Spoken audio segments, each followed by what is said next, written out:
বন্ধুরা, সৌরমণ্ডলের দ্বিতীয় গ্রহটি হল শুক্র, কারণ তা সূর্যের দ্বিতীয় কাছের গ্রহ।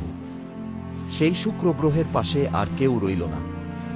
সমস্যায় পড়লেন বিজ্ঞানীরা। পৃথিবীর প্রতিবেশী দুই গ্রহের একটি যদি মঙ্গল হয়, তাহলে অন্যটি শুক্র। এই শুক্র গ্রহটি কার্যত জ্বলছে। এখানে একের পর এক অগ্ন্যুৎপাত হয়ে চলে। চরম উত্তাপ রয়েছে এই গ্রহে। গা জুড়ে গড়ায় লাভা স্রোত। সেই শুক্র গ্রহকে প্রদক্ষিণ করতে জাপান 2010 সালে একটি যান পাঠায়।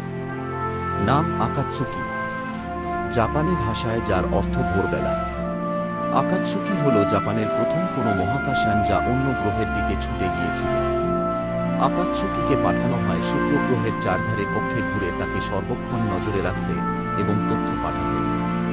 2010 সালে সেটি পাড়ি দিলেও যান্ত্রিক গোলযোগ কাটিয়ে 2015 সালে সেটি প্রথম শুক্র গ্রহের কক্ষে প্রবেশ করে। তারপর থেকে অবশ্য তা ঠিকঠাকই ঘুরছিল এবং তথ্য সংগ্রহ করছিল। কিন্তু এতদিন পর জাপানের মহাকাশ গবেষণা সংস্থা জানিয়েছে তাদের সঙ্গে আকাতসুকির সব সম্পর্ক ছিন্ন হয়ে গেছে। যোগাযোগ সম্ভব হচ্ছে না। আকাতসুকি ছিল এতদিন পৃথিবীর একমাত্র যান যা শুক্রের কক্ষে ঘুরপাক খাচ্ছিল এবং তথ্য সংগ্রহ করছিল।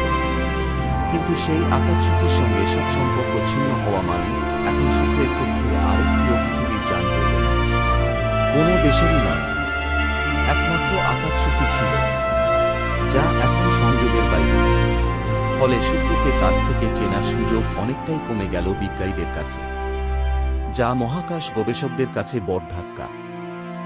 বন্ধুরা, মহাকাশ সম্বন্ধে নতুন নতুন তথ্য জানতে চ্যানেলটিকে সাবস্ক্রাইব করুন পরবর্তী ভিডিও দেখার জন্য।